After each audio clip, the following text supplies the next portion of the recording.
El Señor está contigo. Bendita tú eres entre todas las mujeres, y bendito sea el fruto de tu vientre, Jesús. Santa María, Madre de Dios, ruega por nosotros los pecadores, ahora y en la hora de nuestra muerte. Amén. Te pedimos, Padre, en el nombre de Jesucristo, que derrame sobre nosotros tu Espíritu Santo. Abre, Señor, nuestra inteligencia para que comprendamos y comprendiendo nos convirtamos y convirtiéndonos nos salvemos. Aumenta nuestra fe, Señor, en las palabras de gracia y de salvación que están siendo proclamadas. Y ayúdanos en medio de todo lo que nos pasa a dejarnos tocar por ti y por tu poder. Te pido, Señor, por mis hermanos y hermanas que están viviendo este encuentro contigo, para que las palabras de gracia y de bendición que han de ser proclamadas ilumine, transforme y sane sus vidas. Te lo pedimos, Padre, por Cristo Jesús nuestro Señor. Amén. En el nombre del Padre, del Hijo y del Espíritu Santo. Amén.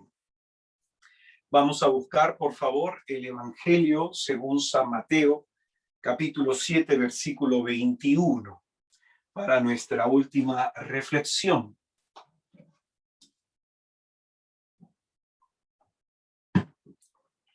Mateo, capítulo 7, versículos del 21 hacia adelante.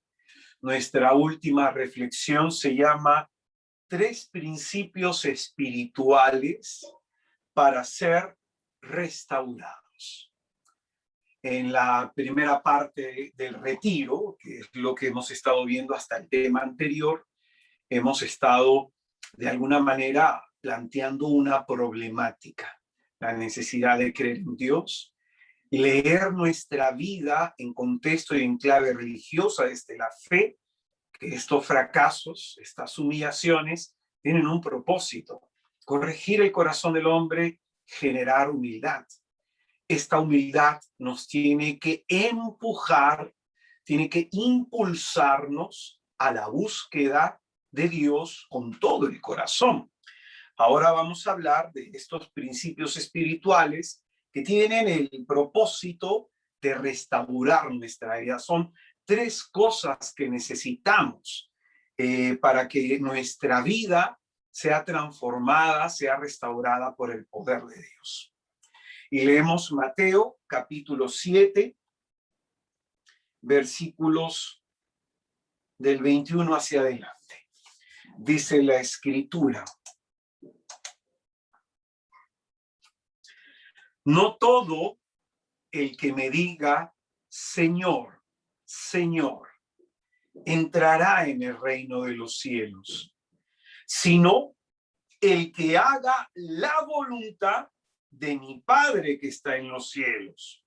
Muchos me dirán aquel día: Señor, Señor, ¿no profetizamos en tu nombre? Y en tu nombre no expulsamos demonios, y en tu nombre no hicimos muchos milagros. Y entonces les declararé: jamás os conocí, apartaos de mí, agentes de iniquidad. Así pues, todo el que oiga estas palabras mías y las ponga en práctica será como un hombre prudente que edificó su casa sobre roca.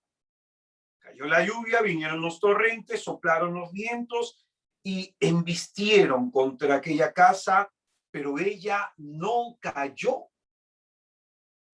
porque estaba cimentada sobre roca.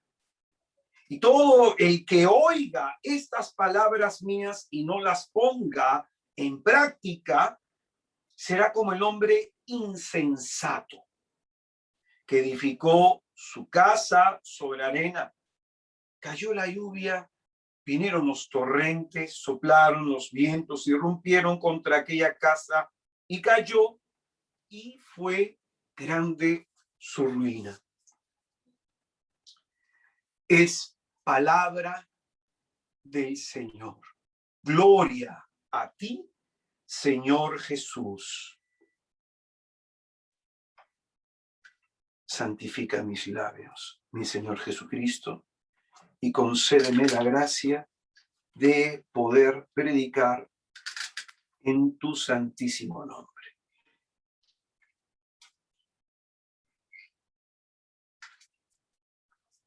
Pues bien, quisiera utilizar el versículo 24 del texto que hemos leído para iluminar la reflexión en este último tema de este segundo día de retiro.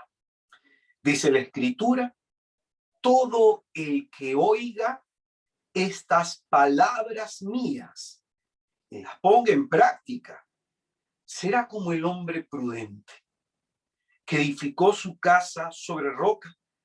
Cayó la lluvia, vinieron los torrentes, soplaron los vientos y embistieron contra aquella casa, pero ella no cayó porque estaba cimentada sobre roca. Y todo el que oiga estas palabras mías y no las ponga en práctica, será como un hombre insensato que edificó su casa sobre arena. Cayó la lluvia, vinieron los torrentes, soplaron los vientos y rompieron contra aquella casa y cayó, y fue grande su ruina. Este último pasaje del discurso evangélico de Jesús, conocido también como el Sermón de la Montaña, a través del cual Jesucristo, nuestro Salvador, nos presenta su plan catequético, nos dice cómo debe vivir el discípulo suyo. En este pasaje conclusivo, este es el final, la conclusión de todo lo que ha venido enseñando Jesucristo del capítulo 5 de Mateo hasta el capítulo 7.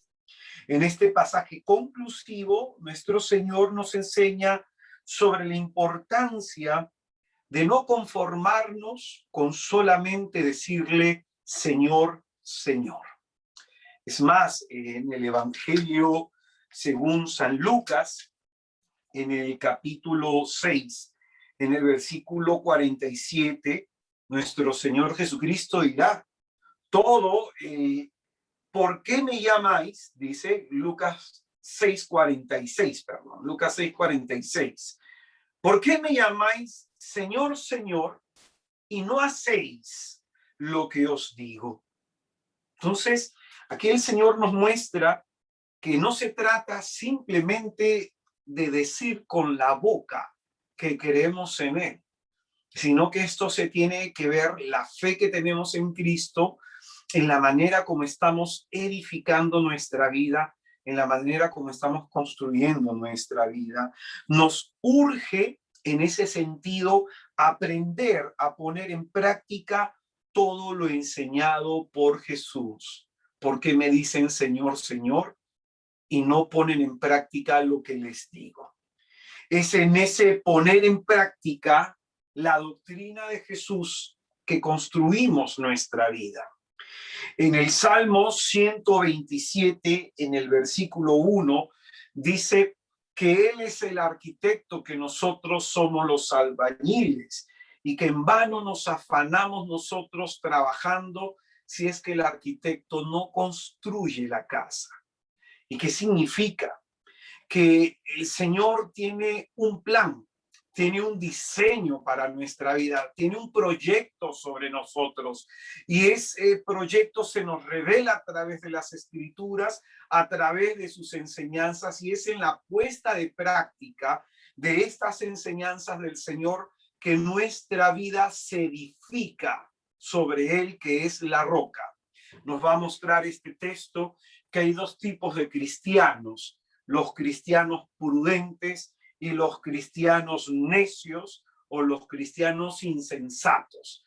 Y la diferencia está en la capacidad de escucha y la puesta en práctica.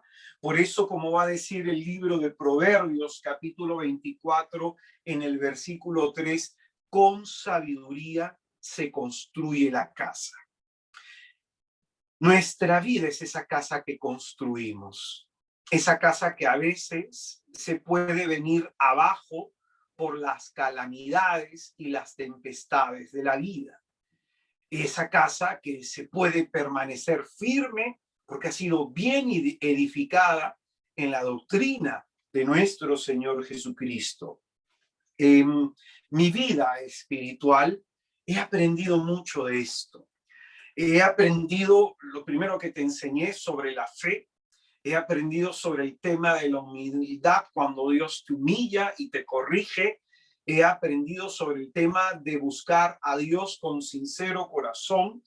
Y a través de los años de mi vida, el Señor me ha enseñado tres cosas que son fundamentales para construir una vida cristiana sólida.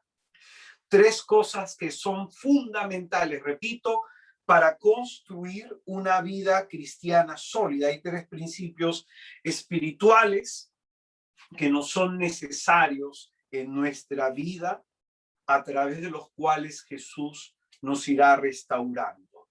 Y estos tres principios son el temor de Dios, la obediencia y la fidelidad. Sobre estos tres te quiero hablar. El temor de Dios es lo primero que todos necesitamos desarrollar. Es lo primero que todos necesitamos tener en nuestra vida, temor de Dios. En el libro de Génesis, yendo hasta el comienzo de la creación, acuérdate lo que te enseñé sobre el tema del Pentateuco, en el segundo tema. En el libro de Génesis, en el comienzo del miedo que el hombre siente hacia Dios, coincide con el tema del pecado. Y con el tema del pecado originante. Es decir, tras el primer pecado, el hombre se esconde de Dios, huye de Dios, huye de este Dios que le anda buscando, se corre de su llamado, no quiere que Dios le encuentre, no quiere que Dios le vea desnudo porque siente miedo de él porque le ha desobedecido. Y esto se enseña en el capítulo 3 de Génesis, en el versículo 10. Ese texto nos presenta el drama, la tragedia del primer pecado, que va a dejar una secuela en el hombre, una herida interior. Se pierde el trato confiado, amoroso y filial que el hombre tenía en el principio de la creación con Dios. Por eso, desde esta experiencia del capítulo 3 de Génesis, de la caída del hombre, vamos a ver en todo el contexto de la revelación en el Pentateuco, vamos a ver en los capítulos hacia adelante de la revelación de Dios, en Éxodo, vamos a ver en Números, vamos a ver en el mismo Deuteronomio, vamos a ver que se genera en el corazón del hombre un miedo a Dios. Por eso las apariciones, cuando Dios se aparece al hombre, ya esto se ve este Génesis, cuando hablamos de los patriarcas, cuando hablamos de Abraham, de Isaac, cuando hablamos de Jacob, en las apariciones de Dios, ¿no? En las epifanías, en estas manifestaciones de Dios, se provoca un cierto temor en el corazón de los hombres. Y ese temor tiene un propósito religioso: generar en el corazón del hombre respeto y disposición interior para hacer la voluntad de Dios. Repito, ese miedo genera respeto y disposición interior para hacer la voluntad de Dios. Por eso en la teología del Sinaí es un claro ejemplo, ¿no? Cuando Dios comienza a hablar el pueblo de pronto escucha la voz de Dios como un trueno y le dicen a Moisés, ¿sabes qué? Mejor que Dios te hable a ti, porque a nosotros nos da miedo y vaya a ser que nos elimine, ¿no? Esto está en Éxodo capítulo 20, del 18 al 20. Entonces Dios es el que provoca temor en el corazón del hombre. Quiere ser, por el temor que se le tiene, motivo de obrar moral. ¿Qué significa esto? Que el hombre respete a su prójimo, que el hombre trate bien a su prójimo por temor a Dios, por temor a Dios, por respeto a Dios. Esto lo encuentras, por ejemplo, en el libro de Levítico, capítulo 19, versículo 32, y Levítico, capítulo 25, versículo 27. El hombre que reconoce a Dios tiene que sentir necesariamente temor ante él, de forma que ese temor le lleve a comportarse de manera honesta, justa, digna y obediente a Dios. En Génesis capítulo 22, del 11 al 12, se nos habla que Dios pone a prueba a Abraham y le pide sacrificar a su hijo. Y esto lo hace Dios para ver si en su corazón él es un hombre temeroso de Dios. Y este sentir temor de Dios significa buscar honrarlo, respetarlo, someterse obedientemente a su voluntad. Entonces esto es lo que Dios busca en Abraham, y es lo que busca finalmente en todos y en cada uno de nosotros. Por eso el temor de Dios, la obediencia y la fidelidad son tres elementos que tienen una profunda relación uno con otro. Pero el primero de ellos es el temor de Dios. En los libros sapienciales, como por ejemplo en el libro de Proverbios, en el capítulo 1, en el versículo 7, dice, el temor de Yahvé es el principio del conocimiento. Los necios desprecian la sabiduría y la instrucción. Mira lo que dice, que es interesante, que el temor de Dios es el principio del conocimiento, es decir, nos va a ayudar a desarrollar una relación personal con Dios. El temor de Dios permite esto, desarrollar una relación personal con Dios. El hombre comienza a hacerse sabio en la medida que teme a Dios. Encontraremos en Proverbios, capítulo 9, en el versículo 10. Proverbios, capítulo 9, en el versículo 10, dice, el comienzo de la sabiduría es el temor de Yahvé. Conocer al santo es inteligencia. Entonces el hombre comienza a hacerse sabio en la medida que teme a Dios, en la medida que busca conocer a Dios. Y esta sabiduría es necesaria para edificar una vida sólida, para edificar una buena vida, para que cuando vengan los torrentes, para que cuando vengan las tempestades, no nos vengamos abajo. Por eso también va a decir Proverbios, capítulo 8, en el versículo 13, el temor de Yahvé odia al mal.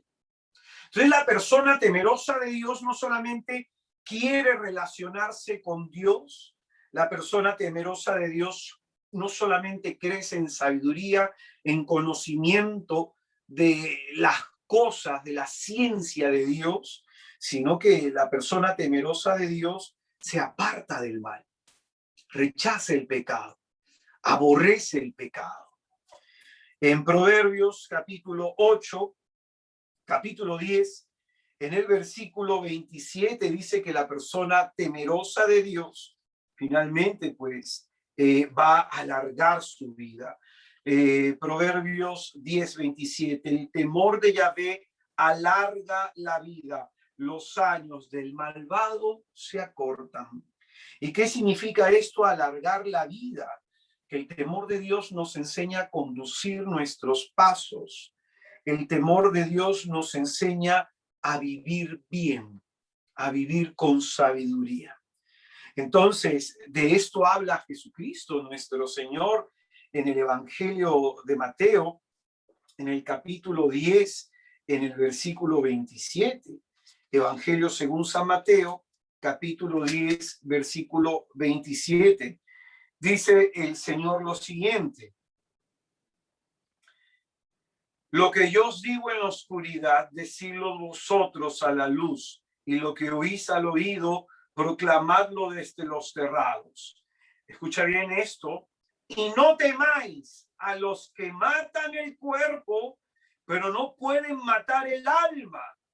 Temed más bien al que puede llevar a la perdición alma y cuerpo en la ajena. En la ajena. Entonces, nuestro mismo Señor nos enseña que tenemos que vivir con temor a Dios. Y este temor a Dios tiene que ver, repito, con el tema del respeto, con el tema de la honra, tiene que ver con el tema de la obediencia, del trato filial con Dios. Entonces acá Jesús, mira lo que dice: no le tengas miedo a los que solo pueden matar tu cuerpo, mas no pueden agarrar tu alma y tu cuerpo y echarlo en el infierno. Teme a Dios, porque Él puede hacer eso. Él puede hacer eso. Él puede agarrar tu cuerpo y puede agarrar tu alma y echarla al infierno. Entonces, este es lo primero que nosotros necesitamos para vivir una vida honesta, una vida agradable a los ojos de Dios. Y esto es lo primero que nos va a ayudar a poder desarrollar una vida de amistad, de respeto y de conocimiento profundo de Dios, el temor de Dios. Hay un pasaje que es muy significativo. Ustedes deben haber escuchado de los dos ladrones que son clavados, uno a la derecha, uno a la izquierda de nuestro Señor Jesucristo. Según la tradición, el ladrón malo llamado Gestas, él de pronto le dice a Jesucristo: sálvate tú y sálvanos a nosotros. Y Jesucristo no le contesta palabra alguna.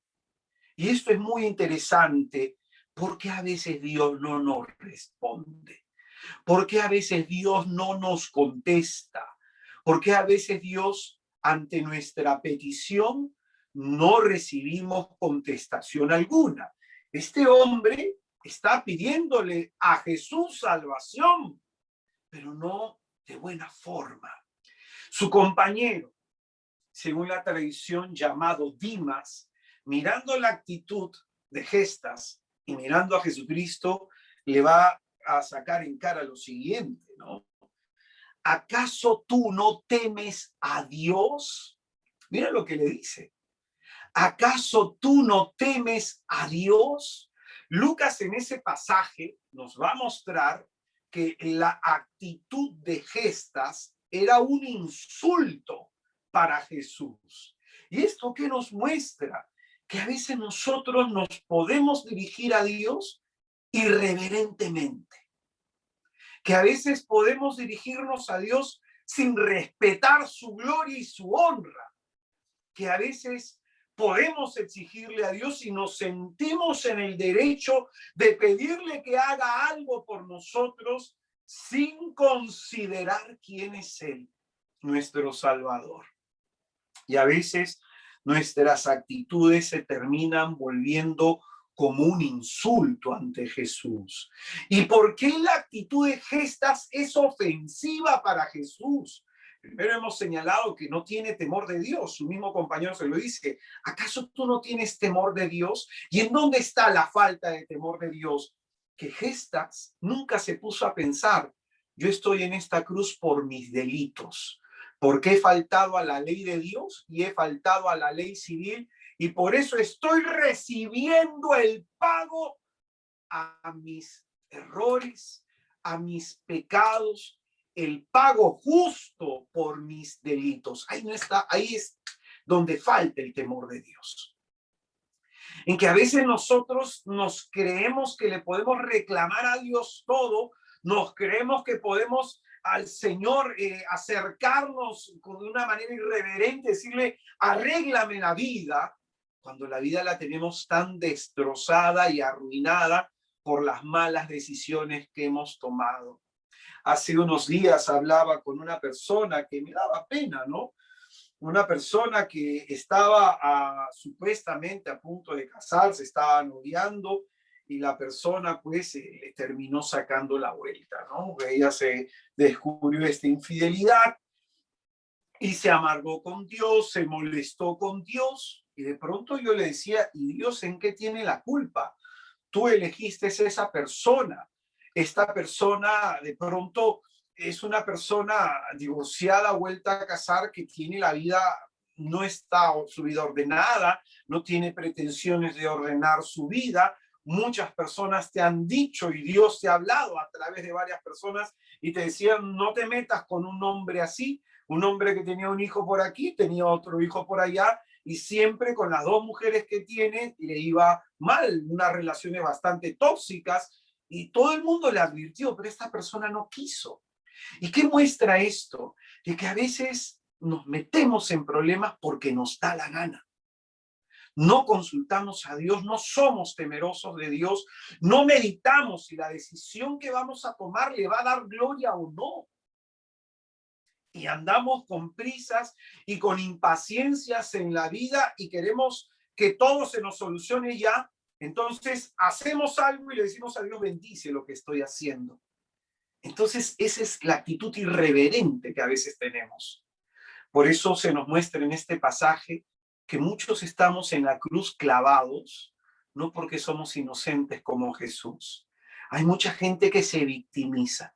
Uy, hermano, a diario escucho mujeres, hombres que se victimizan, pero ninguno dice, yo me he equivocado. Segundo tema. Ninguno dice, el Señor tiene razón, yo me he equivocado. Ese es por la falta de temor de Dios. Por eso este ladrón bueno dice, ¿acaso no temes a Dios aún en esta situación de desgracia y dramática de tu vida? ¿No tienes temor de Dios? Entonces este es lo primero que necesitamos, pedirle al Señor que nos dé temor suyo. Es muy común que el demonio confunda a las mentes, llevando a perder conciencia del peligro del pecado. Entonces el demonio a algunas personas les quita de la mente el peligro al cual conlleva el pecado. Eso es lo que hace el demonio, enceguece a las personas, los ciega, ¿no? Para que estas personas pierdan la conciencia del peligro real del pecado. En cambio, el temor de Dios nos ayuda a tener una conciencia clara de a dónde me van a conducir mis pecados. Me mueve el arrepentimiento, me mueve a la búsqueda de Dios y me mueve a vivir respetando a Dios. Lo segundo que aprendí en mi vida espiritual y que fue de gran bendición para mí, lo segundo sobre lo que me instruyó el Señor fue sobre el tema de la obediencia. Lo segundo que me enseñó para restaurar mi vida fue el tema de la obediencia. El libro de Génesis, en su capítulo 1, capítulo 2, en el comienzo de la creación, esos textos nos presentan a Dios en la génesis de todo lo creado. Siempre Dios está en el comienzo de la vida, ¿no? En el comienzo de nuestra existencia. Dios es el principio y el fin de todas las cosas, hacia donde todo de forma natural tiende, ¿no? Todo lo que existe, existe por el querer de Dios y por su palabra.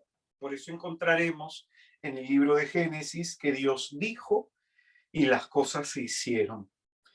Su autoridad consiste en esto, que Dios dice y las cosas se hacen.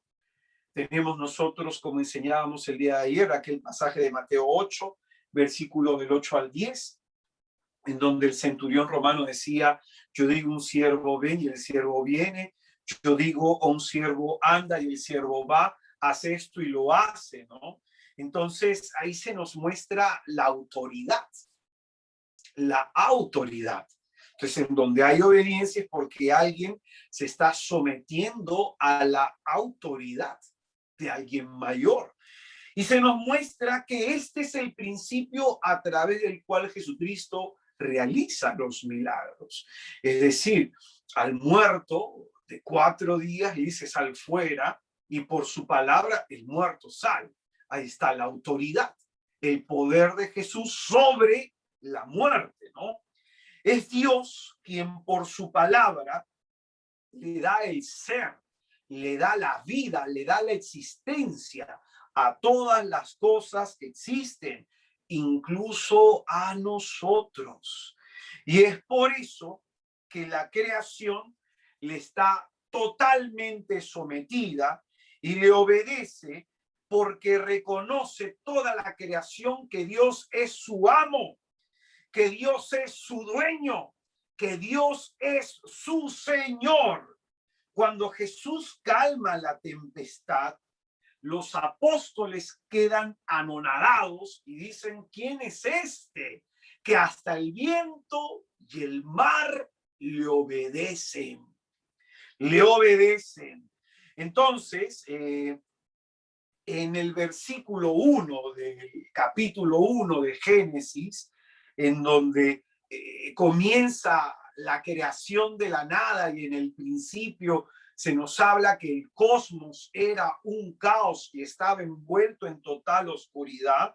Ese versículo nos muestra que ahí en donde la palabra de Dios no es escuchada, que ahí en donde la palabra de Dios no es puesta en práctica, no es obedecida, hay caos y hay confusión. Escucha eso que es muy importante.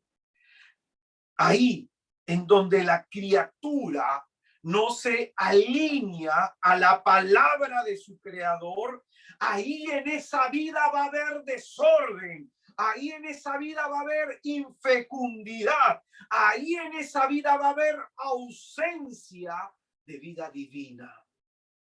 Por eso, mientras Dios no pronunciaba ninguna palabra en el libro de Génesis todavía, todo estaba hecho un caos.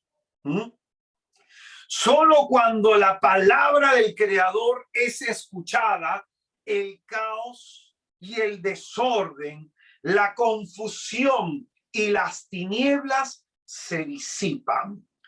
El caos, el vacío, la confusión, la infecundidad que hay en el hombre tiene su origen en esto, en no reconocer a Dios como su dueño, como su amo, como su Señor, como aquel a quien deben ser dirigidos y dedicados todos sus actos.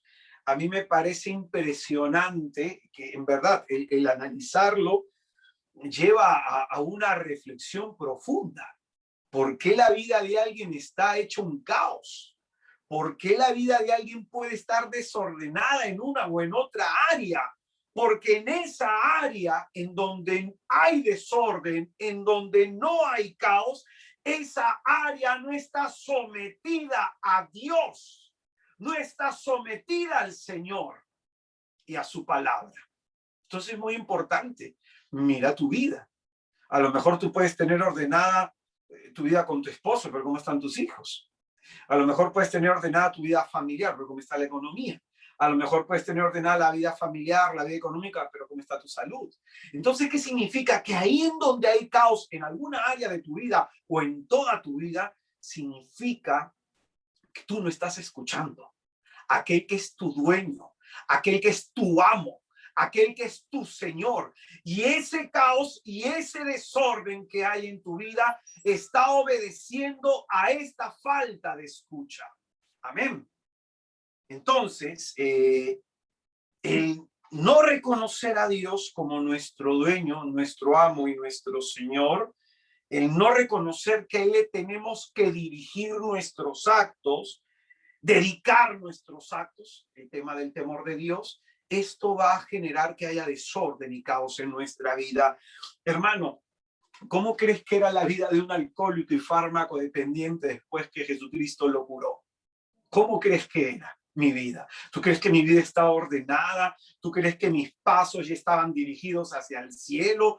¿Tú crees que el Señor me tocó y todo se transformó? Me educó en estos principios que te estoy enseñando: el poder de la fe, el humillarse ante la mano poderosa de Dios, el tema de buscar a Dios con todo el corazón, y me enseñó que la vida se debe ir construyendo bajo estos tres fundamentos, bajo estos tres principios: temor de Dios. El segundo del que estamos hablando ahora es la obediencia. La obediencia. Entonces yo tuve que leer las escrituras y alinear mi vida de acuerdo a lo que el Señor me iba revelando. Dios creó el universo, escucha bien, como un cosmos ordenado jerárquicamente, y esta armonía se conserva por la obediencia.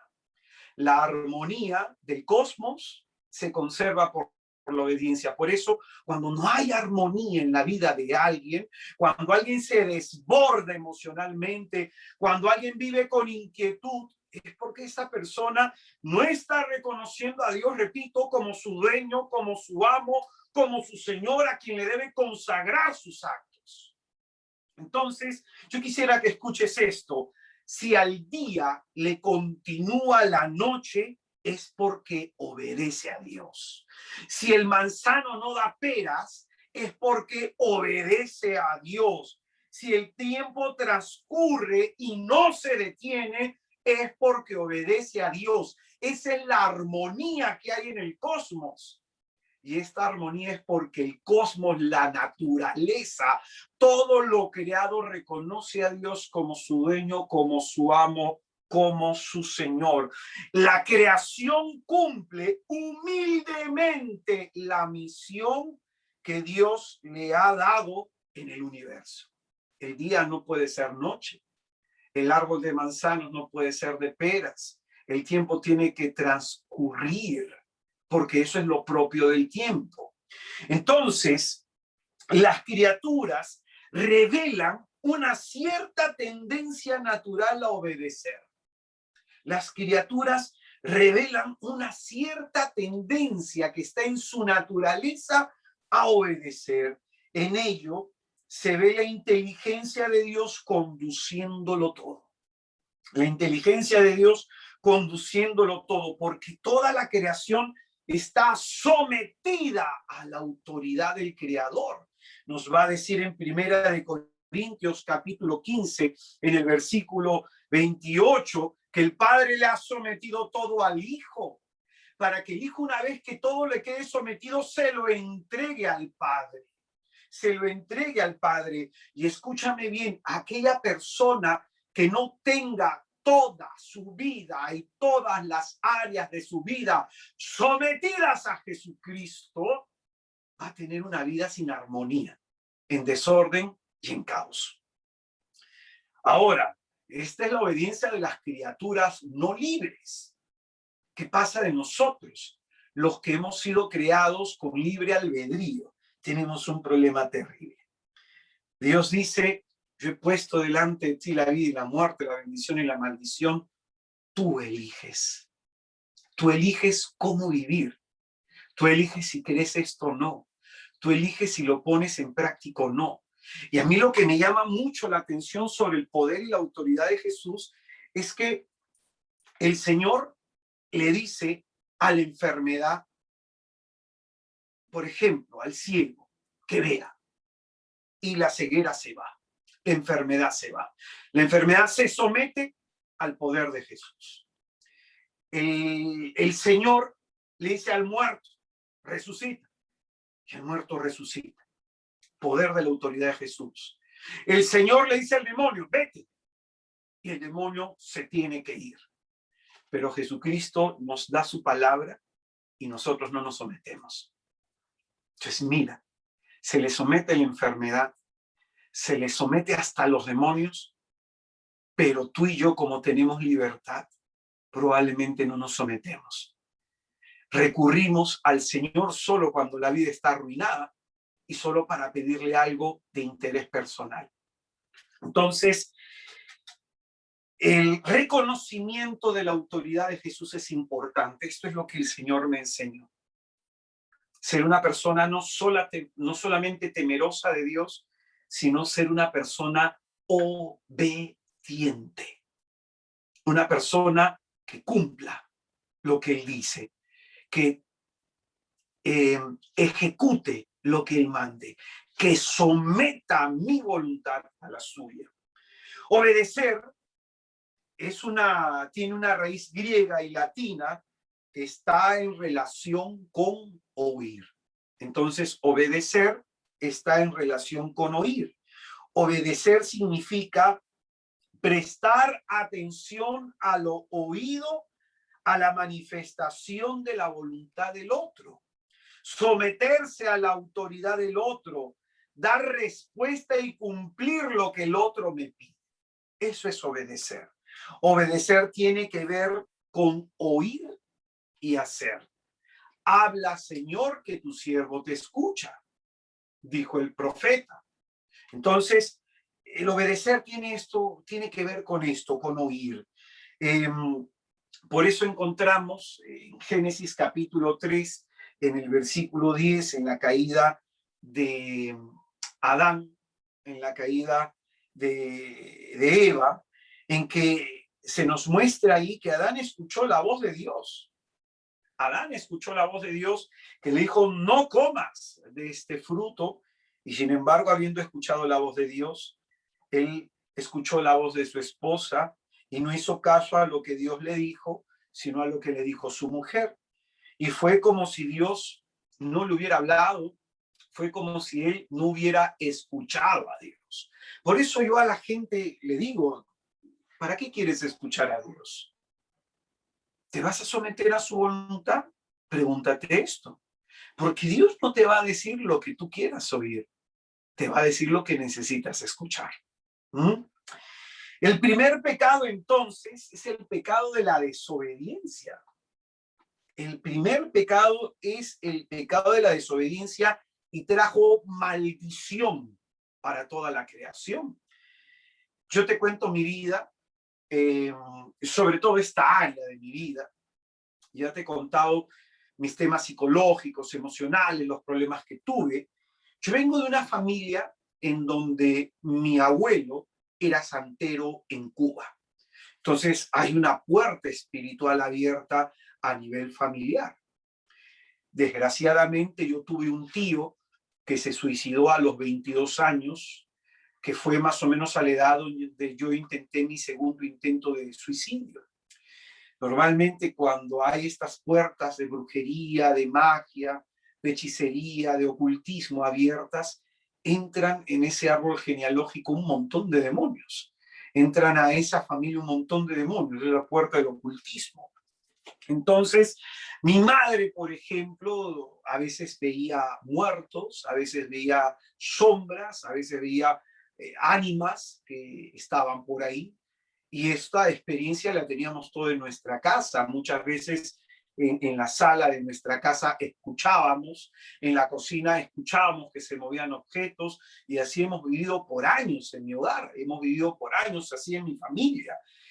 Siempre el tema de la brujería, el tema de la magia, el tema del ocultismo estaba ahí. Mi madre en algunos momentos recurría a gente que invocaba espíritus, a gente que leía cartas, ¿no? Una tía cubana incluso tenía un indio protector de Cuba, ¿no? Entonces, este era el entorno. Y si mi abuelo era santero, es probablemente este poder se iba transmitiendo de generación en generación, ¿no? Entonces, esta es la maldición que hubo en mi familia, un hogar en donde hubo tristeza, en donde hubo violencia, en donde hubo desdicha, y en un momento determinado toda empresa económica comenzó a quebrar, no solamente la mía, la de mi padre. Mis hermanos no conseguían trabajo a pesar que eran profesionales. Metíamos, como dice el profeta Amós, dinero en nuestro bolsillo y como si tuviera un hueco, la plata se iba de la nada, deudas económicas.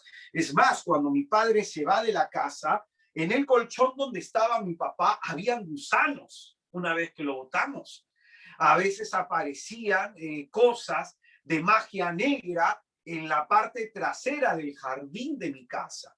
Entonces, yo entendía que por la situación en la que nos encontrábamos, mi padre es divorciado, vuelto a casar, entonces mi padre no es el esposo de mi madre. Entonces, este contexto de desgracia, de desdicha, de maldición, este es el contexto en donde yo viví espiritualmente. Y a mí el Señor, cuando me comenzó a sanar de ese espíritu de adivinación que se transmitía de generación en generación, cuando el Señor comenzó a trabajar en mí para liberarme de esas maldiciones de ocultismo, de santería, pues me mostró en algún momento que en las raíces de esa santería había budismo y había invocación de muertos, de espíritus, habían nigromantes. Entonces el Señor me mostró eso y me mostró el Señor que el camino para ser liberado de eso era la obediencia, el someterme a su poder. Por mí no ha orado un exorcista. Bueno, un día oró el padre Fortea. Tuve la inmensa bendición que orara por mí el padre Fortea, pero no hizo un exorcismo, sino una oración de bendición, porque estábamos en Perú y pues no podía hacer el exorcismo porque solo lo puede hacer en su diócesis, ¿no? Pero nunca han orado un exorcismo por mí, ni oraciones de sanación, ni oraciones de liberación. Todo el Señor me lo ha dado a través de la obediencia. Todas esas liberaciones poderosas que Cristo hizo, que no solamente me liberó a mí, comenzó a liberar a todo mi entorno familiar. Por la desobediencia de Adán, entró la maldición al mundo. Y por la obediencia de Jesucristo, entró la salvación. Y en mí se aplicó el mismo principio. Por la obediencia mía a Jesucristo, la salvación comenzó a entrar a todos de mi familia, a todo lo de mi familia. Entonces, el primer pecado, que es la desobediencia, tiene relación con la soberbia.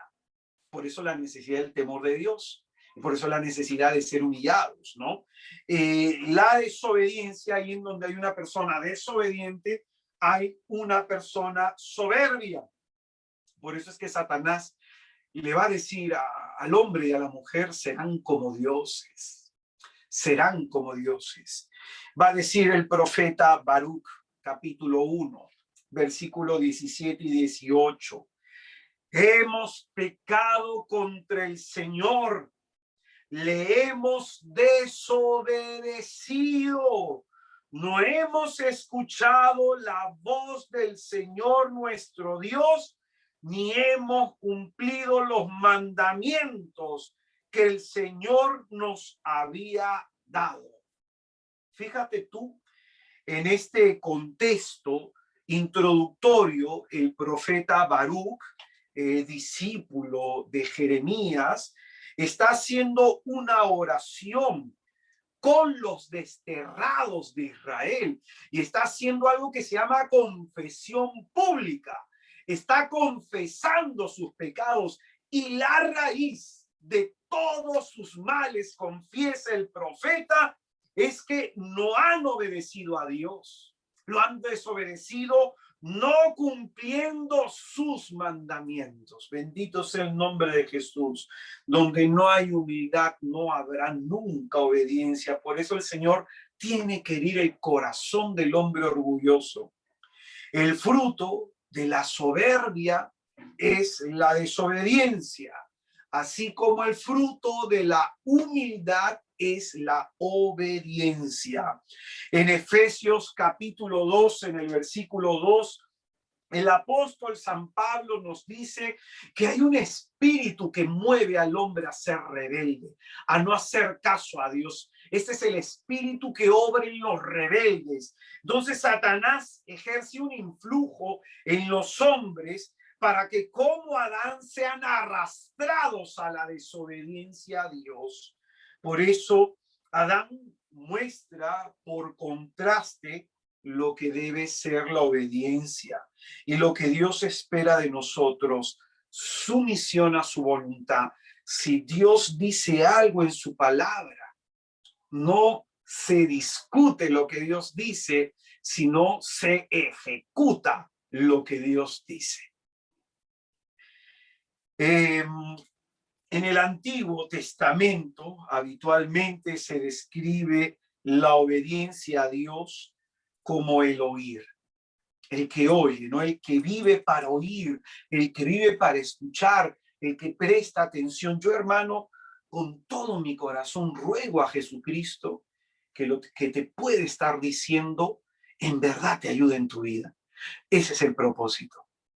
El propósito de tanta oración, de tanto ayuno y de todo este retiro. Que esto te sirva para vivir bien.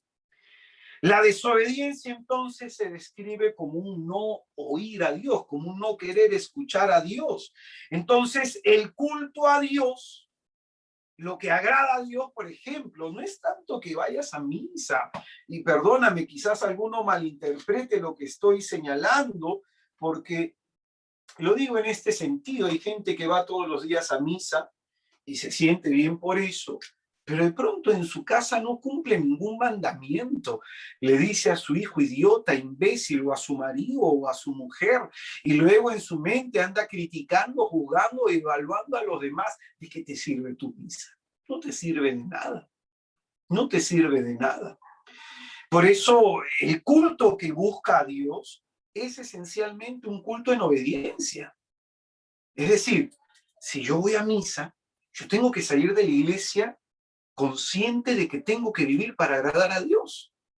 No es que voy a misa y ahí se acaba mi acto religioso y después yo vivo como me da la gana.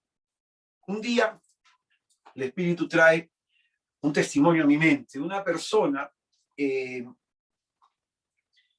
no conseguía trabajo 3 años. Escucha bien esto para los que tienen problemas económicos. No conseguía trabajo 3 años. Con 3 hijos, creo que tiene 3, 4 hijos. Entonces esta persona me pregunta, hermano, ¿qué pasa? No consigo trabajo. Entonces comienzo a orar por el hermano y le hago una pregunta. Hermanito, una consultita. ¿Usted ha robado en su trabajo? Y me quedo mirando. No. ¿Has robado hojas? ¿Has robado lapiceros? Bueno, eso sí.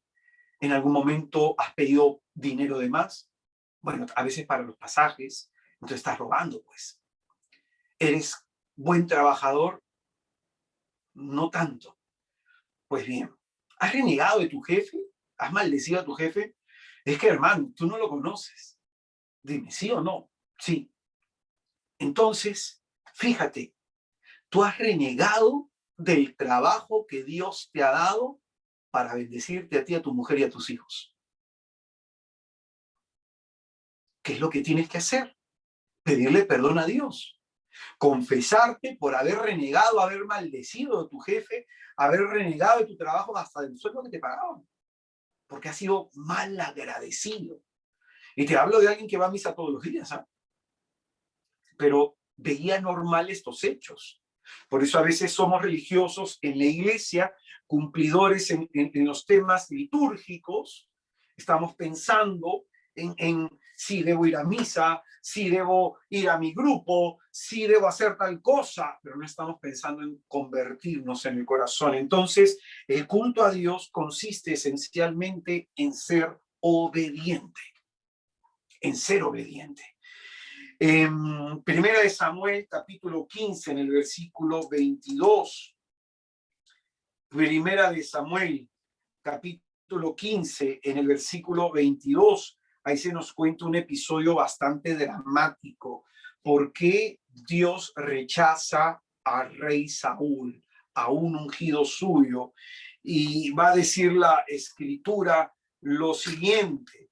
Dice, Voy a leer desde el versículo 22. Dice, pero Saúl dijo, ¿acaso se complace Yahvé en los holocaustos y sacrificios, tanto como en la obediencia a la palabra de Yahvé? Mira, ¿en qué se complace Dios?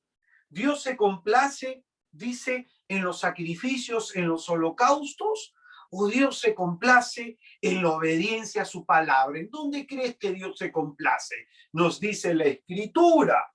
Y dice, mejor es obedecer que sacrificar.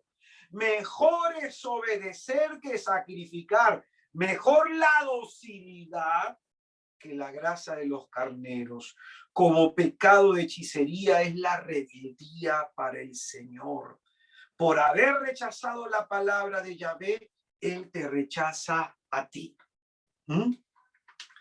La raíz de todos los males que afligen a la humanidad es la desobediencia, que se refleja en el andar cada quien según su criterio, sin respetar el orden establecido, el orden impuesto por Dios.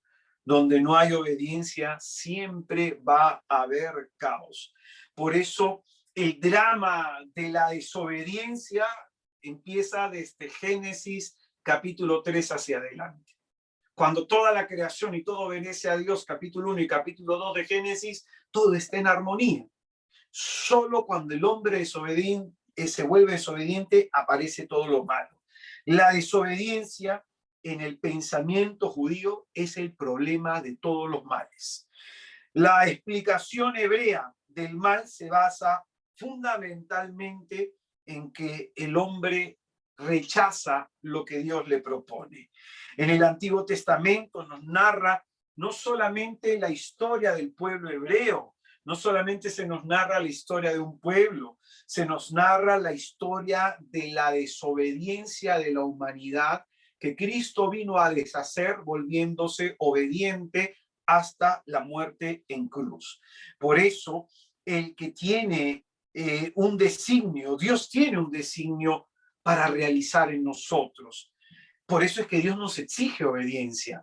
Dios tiene planes, tiene proyectos, tiene propósitos. Por eso nos exige obediencia y necesita que a través de nuestra obediencia nosotros colaboremos y nuestra fe se adhiera a ese propósito de Dios. Los que obedecen con un sentimiento interior son aquellos que se vuelven agradables a los ojos de Dios. Entonces, hemos hablado del temor de Dios, hemos hablado de la obediencia y vamos a hablar de lo último, que es la fidelidad, que estos tres principios son fundamentales para que nuestra vida sea restaurada.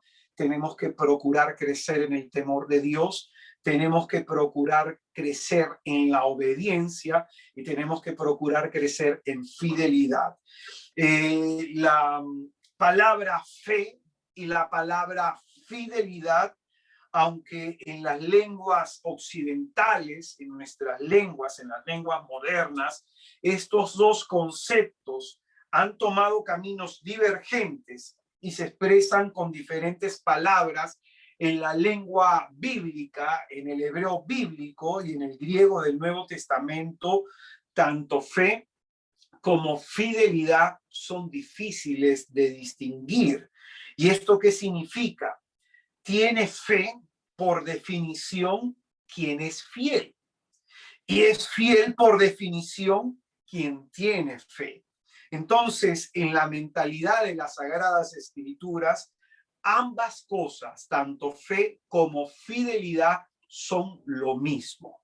Son lo mismo. Como por ejemplo, en el libro del profeta Habacuc, capítulo 2, en el versículo 4, dice que el justo vivirá por su fidelidad. Habacuc, capítulo 2, versículo 4, Antiguo Testamento. Profeta Habacuc dice, el justo, el que quiere agradar a Dios, debe vivir siéndole fiel. Y luego, en la carta a los Hebreos, capítulo 10, versículo 38, Hebreos 10:38, se repite ese mismo texto, pero con una variante. El justo vivirá por la fe. Entonces, en el profeta aparece el término fidelidad y en la carta de los Hebreos aparece el término fe, porque son lo mismo en el pensamiento bíblico. Entonces, repito, tiene fe quien es fiel y es fiel quien tiene fe. Aquel que quiere agradar a Dios debe vivir siendo fiel al Dios que se ha revelado. Por eso no es válido decir yo creo en Dios a mi manera, sino uno demuestra fidelidad a eso que Dios ha revelado. Y es ahí que en esa fidelidad se está manifestando su fe. La fidelidad tiene que ver con la lealtad, tiene que ver con la perseverancia, tiene que ver con la constancia y sobre todo con el cumplimiento de un compromiso. La fidelidad también tiene que ver con la verdad, con vivir de manera íntegra, de manera sincera, auténtica, sin hipocresía y sin fingimiento, vivir de manera coherente a lo que uno cree. En Proverbios capítulo 20, en el versículo 6, la escritura dice que Dios se pregunta, ¿quién hallará un hombre fiel? Gente buena hay, va a decir, gente buena hay, pero ¿quién va a hallar a un hombre fiel? Mira qué importante eso. Y luego nos va a decir el segundo libro de Crónicas, en el capítulo 16, versículo 9, Crónicas capítulo 16, versículo 9, dice la escritura, los ojos de Yahvé recorren toda la tierra para fortalecer a los que tienen corazón entero para con él. ¿Y qué crees que significa tener corazón entero? Para fortalecer a aquellos que son fieles. Dios busca gente fiel en la iglesia. No solo gente cumplidora, no solo gente que ejecute lo que se le pide, sino gente que en verdad viva de manera coherente. Y esa coherencia manifieste sin fingimientos, siendo auténticos y de manera íntegra, de manera íntegra. Entonces, Dios busca a gente con corazón íntegro, a gente fiel.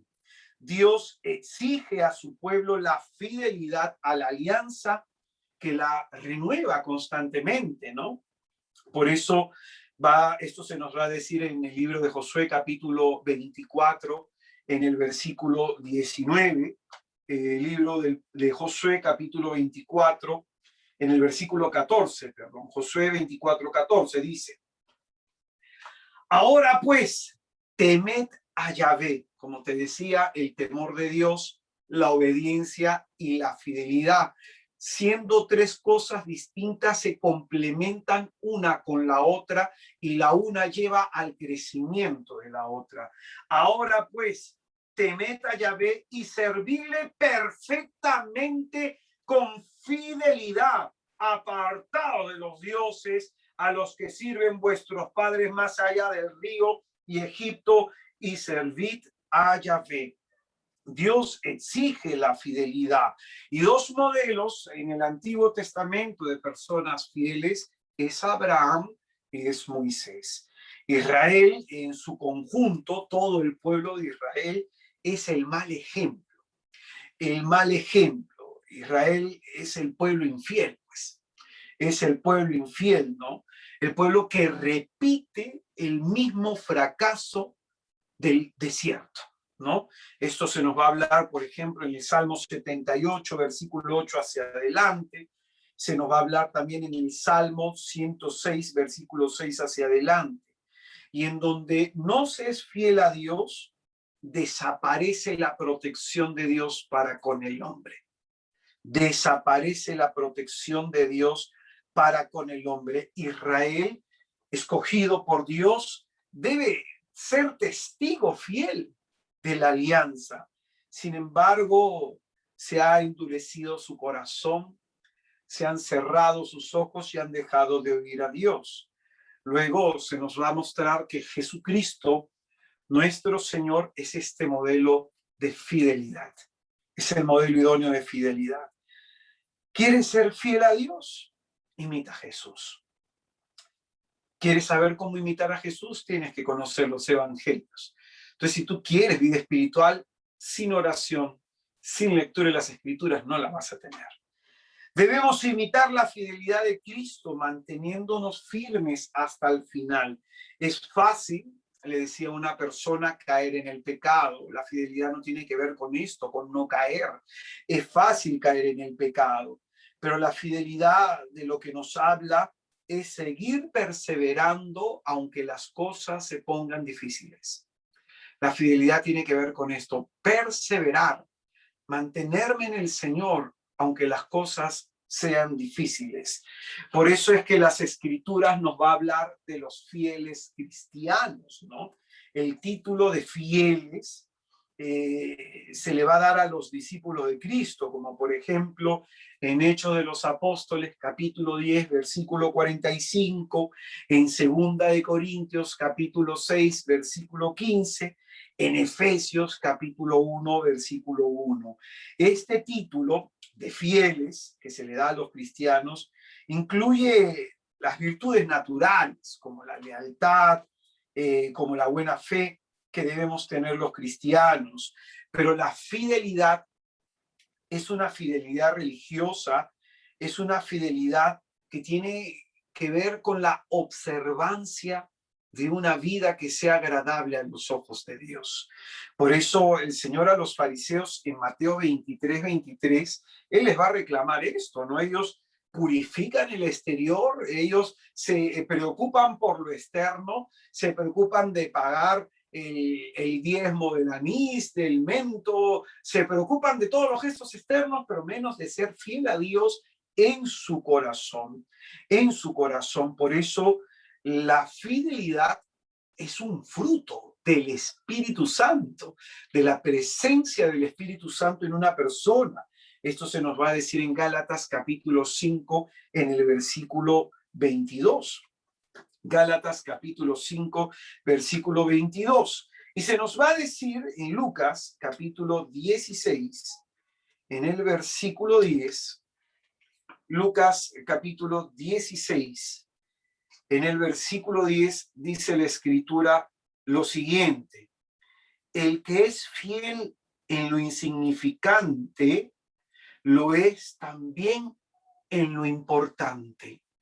Antes de Jesús darnos cosas grandes, primero se nos mide la fidelidad en las cosas pequeñas que se nos ha dado. Entonces esto es muy importante, ¿no? Hay personas que quieren grandes ministerios, hay personas que quieren que Dios obre poderosamente en sus vidas, que Dios haga cosas grandes por ellas, pero ni siquiera en las cosas pequeñas que Dios les pide son capaces de demostrar fidelidad. El que es fiel en lo poco se le confiará mucho más, porque en su fidelidad está demostrando la fe. Pero ¿cómo el Señor te va a confiar mucho más si con lo poco que te ha confiado no eres fiel? La fidelidad tiene un alma, lo que le da vida, y es el amor. Porque uno le es fiel a Dios porque le ama. Tiene que ver con el temor de Dios. Y viceversa, la fidelidad es la prueba del amor auténtico. Un matrimonio que está atravesando crisis porque un marido no se ve infiel, porque ama a su esposa aún en medio de la crisis que puedan estar pasando. Entonces Jesús insiste en este punto a lo largo de las Escrituras. Él va a decir: permaneced en mi amor. Esto tiene que ver con serle fiel, ¿no? Si guardáis mis mandamientos, permaneceréis en mi amor, como yo he guardado los mandamientos de mi Padre y permanezco en su amor. Entonces acá tiene que ver fidelidad con obediencia, pues, ¿no? Y esto lo vas a encontrar en Juan capítulo 15, en el versículo 9, en Juan capítulo 14, versículo 15, y en Juan capítulo 21, en el versículo 23. Está permanencia en el amor de Jesús es una exigencia del Señor. Juan, fiel a la elección de Cristo, va a inculcar esto a la iglesia, ¿no? Juan el Evangelista, por ejemplo, en segunda de Juan, en el capítulo 4, y en segunda de Juan, en el capítulo 6, él nos va a animar a caminar en la verdad, a caminar en el amor, ¿no? Él nos va a animar y nos va a decir que el amor consiste en esto, en cumplir los mandamientos, en cumplir los mandamientos.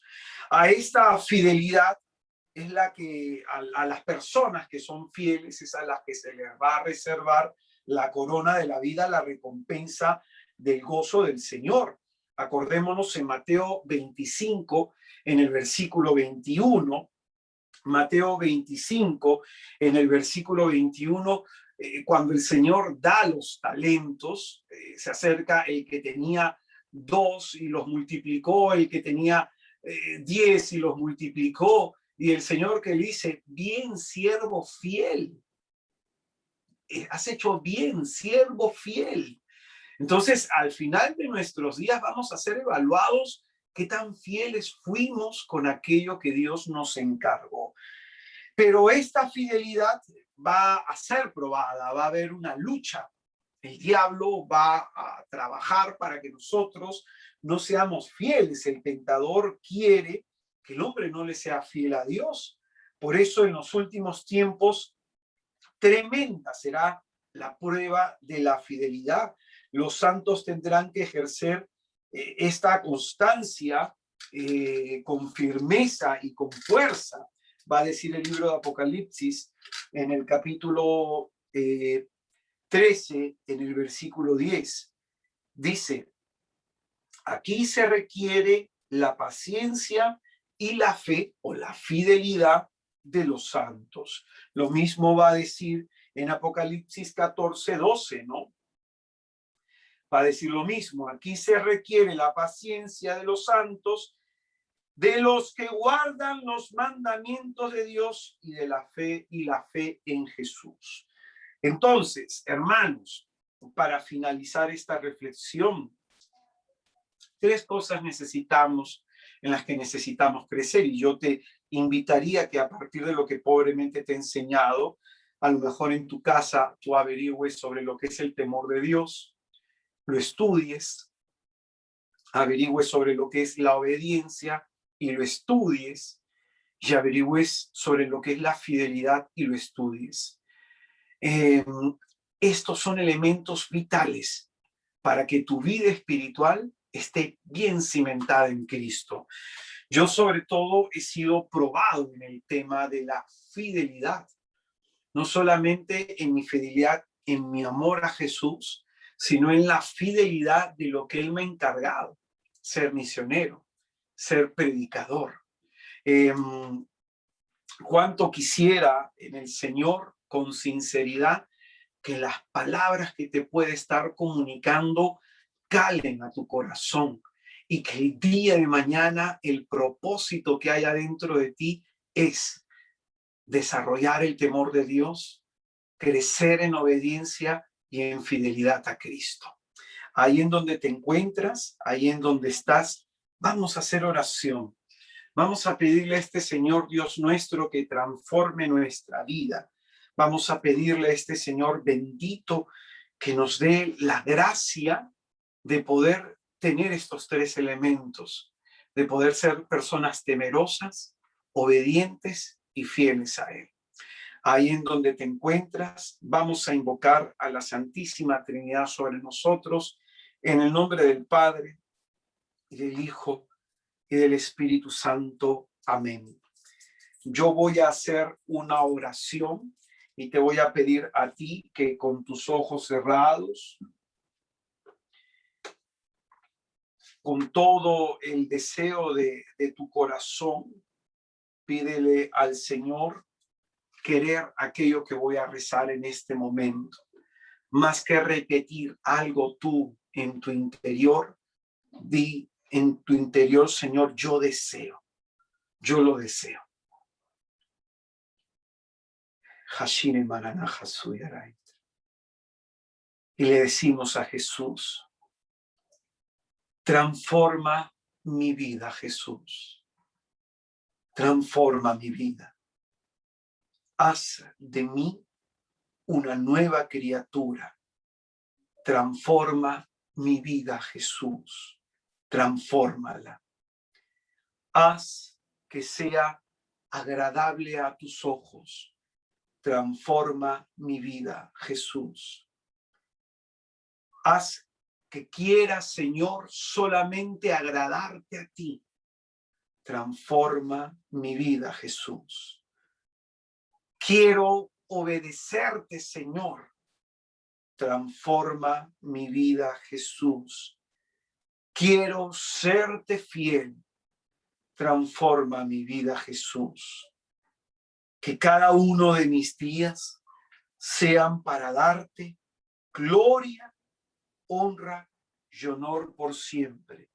Transforma mi vida, Jesús. Sé, Señor Jesucristo, que algo me estás queriendo decir en este retiro, porque tus palabras, Señor, entran en mi corazón como un golpe de espada que me golpean por dentro y me iluminan en todo mi ser. Algo me estás pidiendo, Señor. Algo me estás queriendo decir. Tú, Señor, pones el panorama de mi vida delante de mis ojos y sé que tú esperas algo de mí. Aquí estoy, Jesucristo, pidiéndote la gracia de que dentro de mí sea traído abajo toda resistencia, sea traída abajo, Señor, todo baluarte levantado en contra de tu conocimiento. Transforma mi vida, Jesús.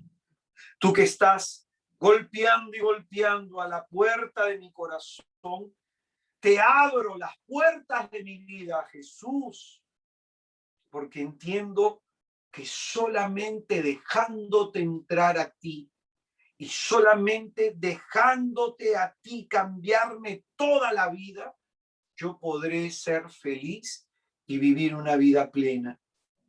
Oh Señor, tengo a veces miedo de entregarte todo, porque no sé lo que vaya a pasar. Pero hoy día, Señor Jesucristo, entiendo que tú quieres ordenar mi desorden, que tú quieres poner armonía en mi vida ahí en donde hay caos. No te detengas, Jesús. Entra, no solamente en mi corazón, no solamente en mi vida. Entra en toda mi historia, Jesús, y transfórmalo todo. Te voy a pedir en este momento que te imagines las manos llagadas de Jesús delante de ti y le vas a poner en esas manos suyas tu vida. Mira las cosas que están en desorden en tu vida. Mira las cosas en donde hay fracaso en tu vida. Mira aquellas cosas que no te están saliendo bien. Tienes problemas familiares, pónselo en sus manos. Tienes problemas económicos, pónselo en sus manos. Problema con tus hijos, pónselo en tus manos. Problema en tu carácter, pónselo en sus manos. Problema con tu esposo, tu esposa, pónselo en sus manos. Tienes enfermo el cuerpo, pónselo en sus manos. Es decir, todo aquello en donde hay caos, hay desorden, en donde no hay armonía, en donde no hay paz, pónselo en las manos de Jesús. Y dile a Jesús, yo te lo entrego, Señor. Yo te lo entrego. Si hay sueños en tu vida, hay metas, aspiraciones que no se están realizando, pónselo en sus manos. Pónselo en sus manos.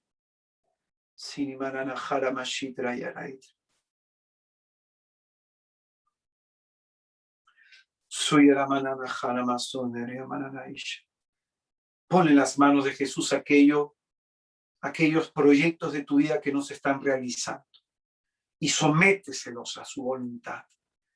Ponle tus desórdenes alimenticios, ponle tus desórdenes sexuales, pon en sus manos aquello que está desordenado en ti. Ponle en sus manos tu tristeza. Sumananashi paranaisha. Aparanana mahara masuntruyaraitra. Suyaramananishi de maranasiai. Nisharamasun. Abarabasaparishirayaraitra. Harararaitra. Arranca de mi corazón eso a lo que me estoy aferrando, Señor.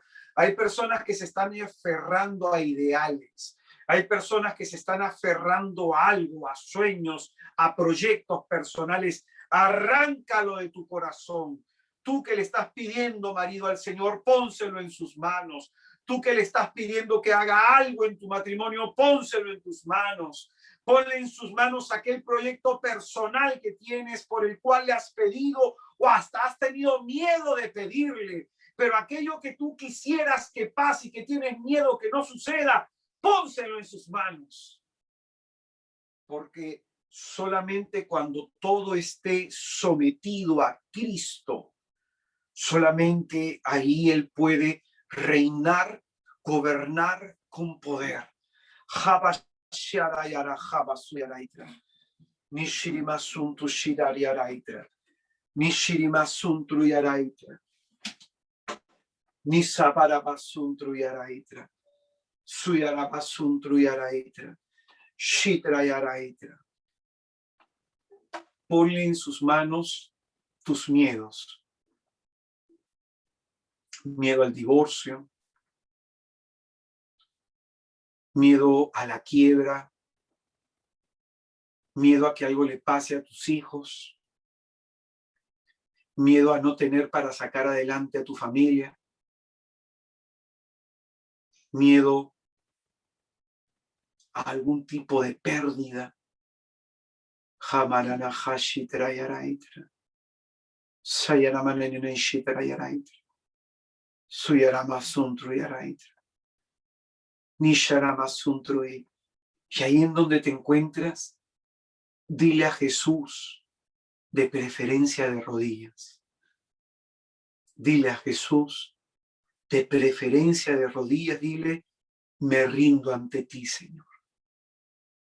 Me rindo ante ti, Señor. Yo he luchado tanto por hacer mi voluntad.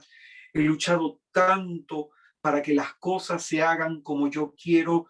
Me rindo ante ti, Jesús. Y si quieres puedes postrar tu rostro en el suelo, pero humíllate ante Dios.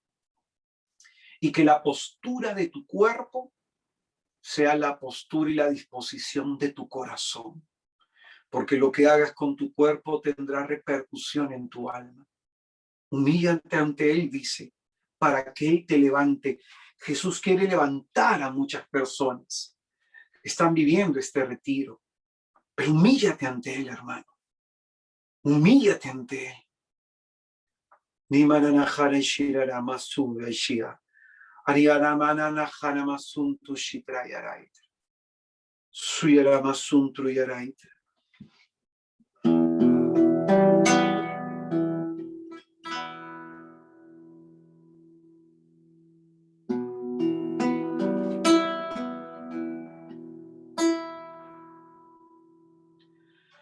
Padre, me abandono en tus manos.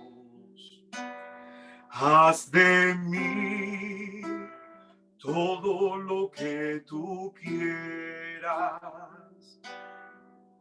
Por todo lo que hagas en mí, te agradezco.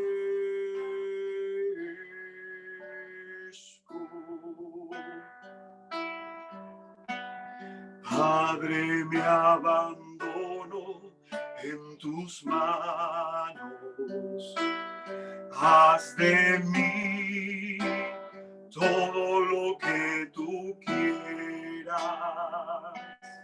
Por todo lo que hagas en mí. Te agradezco.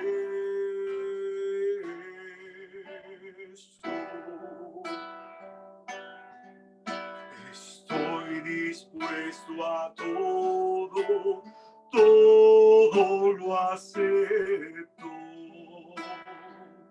Tan solo que tu voluntad se haga en mí y en todas tus criaturas. Padre, me abandono en tus manos. Haz de mí todo lo que tú quieras. Todo lo que haga en mí, te agradezco.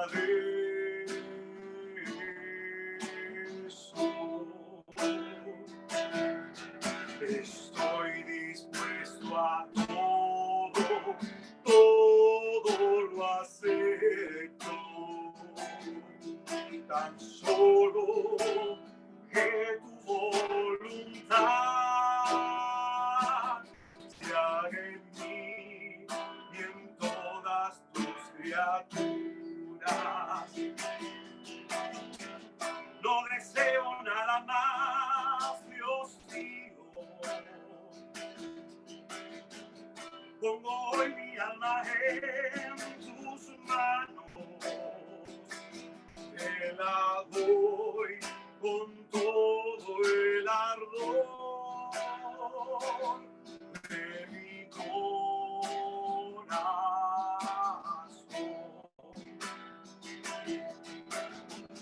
No deseo nada más, Dios mío. Pongo hoy mi vida en tus manos. Te la doy con todo el amor de mi corazón.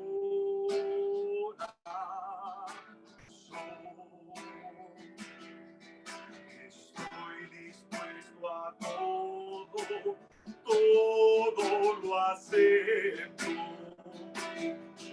Tan solo que tu voluntad se haga en mí y en todas tus criaturas. No deseo nada más, Dios mío. Pongo hoy mi vida en tus manos. Te la doy con todo el ardor de mi corazón.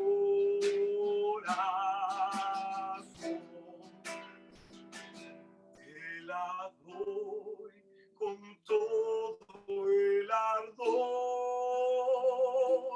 de mi corazón.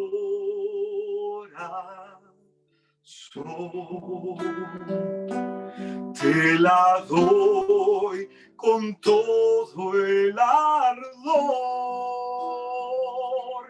de mi corazón.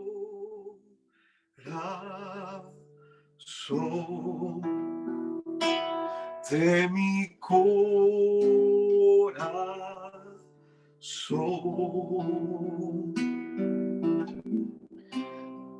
En esta noche, Padre, nos ponemos en tus manos. En esta noche santa y bendita, Señor, nos entregamos totalmente a ti, nos rendimos totalmente a ti en el nombre de Jesús. Hermano, el Espíritu Santo me muestra como un fuego cayendo sobre ti en tu cabeza. Hay varias personas que están siendo tocadas por Dios. Dile, me rindo ante ti, Señor. Dile, me rindo ante ti para que el poder de Dios se manifieste en tu vida. Dile, me rindo ante ti, Señor. Me pongo en tus manos, Señor. Haz de mí lo que quieras. Yo que tanto he luchado, tanto me he rebelado contra tu voluntad. Me pongo en tus manos, Señor. con miedo y dudas. Para que en mí se haga tu santa y bendita voluntad, Señor. Para que en mí se haga tu voluntad, Señor. Padre, me abandono en tus manos. Haz de mí todo lo que tú quieras. Por todo lo que hagas en mí, te agradezco.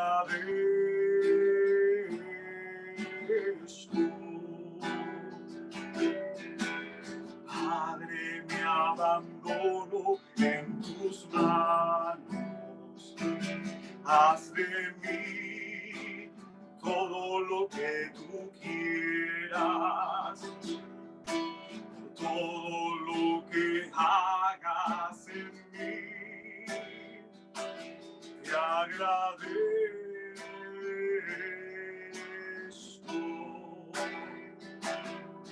Estoy dispuesto a todo, todo lo acepto. Tan solo que tu voluntad se haga en mí y en todas tus criaturas. Estoy dispuesto a todo, todo lo acepto. Tan solo que tu voluntad se haga en mí y en todas tus criaturas. No deseo nada más, Dios mío. Pongo hoy mi alma en tus manos. Te la doy con todo el ardor de mi corazón.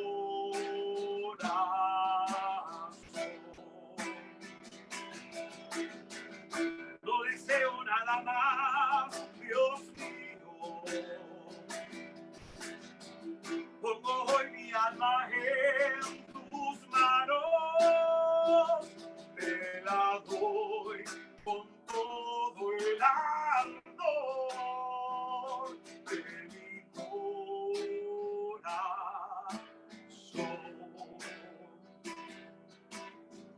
No deseo nada más, Dios mío. Pongo hoy mi alma en tus manos. Te la doy con todo el ardor de mi corazón. Cierra tus ojos un momento y entrégale tu vida a Jesús con todo lo que hay en tu pasado, presente y con todo lo que habrá en tu futuro. Dile conmigo a Jesús: no deseo nada más, Señor mío. Pongo hoy mi vida en tus manos. Te la doy, Señor, con todo el ardor de mi corazón. No deseo nada más, Dios mío. Pongo hoy mi vida en tus manos. Te la doy con todo el ardor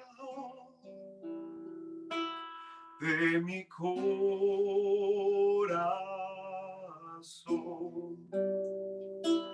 de mi corazón.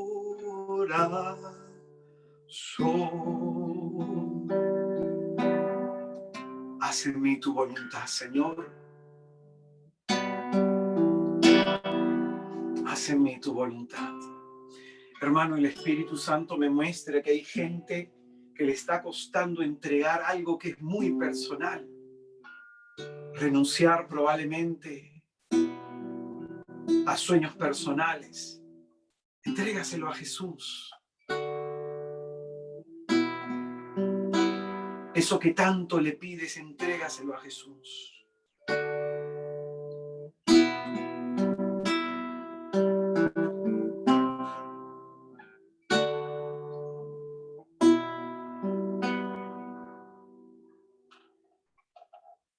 Todo lo que hemos puesto en tus manos, Señor, que nuestra tristeza, que nuestra angustia, que nuestro dolor, nuestros proyectos, nuestra vida entera, que acaba de ser puesta en tus manos, tú la tomes, Señor, y hagas en nosotros tu santa, bendita y gloriosa voluntad. Lo sometemos todo ante ti para que tú lo seas todo en todo.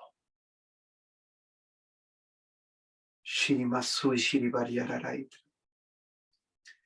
Siribariarana Haramashitra. Suyarabas, espíritu de dolor, salga fuera. Humanianana Hashitra Yaramasu. Siarabarara Sirariarara Shitra Yarait. Que este acto de fe traiga a nuestro corazón paz y quietud.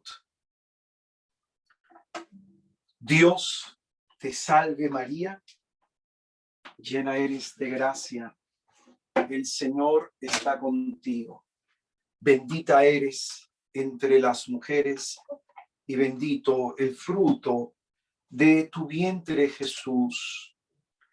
Santa María, Madre de Dios, ruega por nosotros, los pecadores, ahora y en la hora de nuestra muerte. Amén. Hermanos, que el Señor les bendiga y les guarde, que el Señor Dios Todopoderoso haga resplandecer sobre ustedes su rostro, que en el día de su angustia hacia ustedes Él voltee su mirada y les dé el don de la paz, el don de la salud, el don de la esperanza. Que lo que Cristo nos está enseñando en estos días nos ayude para vivir bien nuestra vida. Que el Señor nos bendiga a todos en el nombre del Padre, del Hijo y del Espíritu Santo. Amén.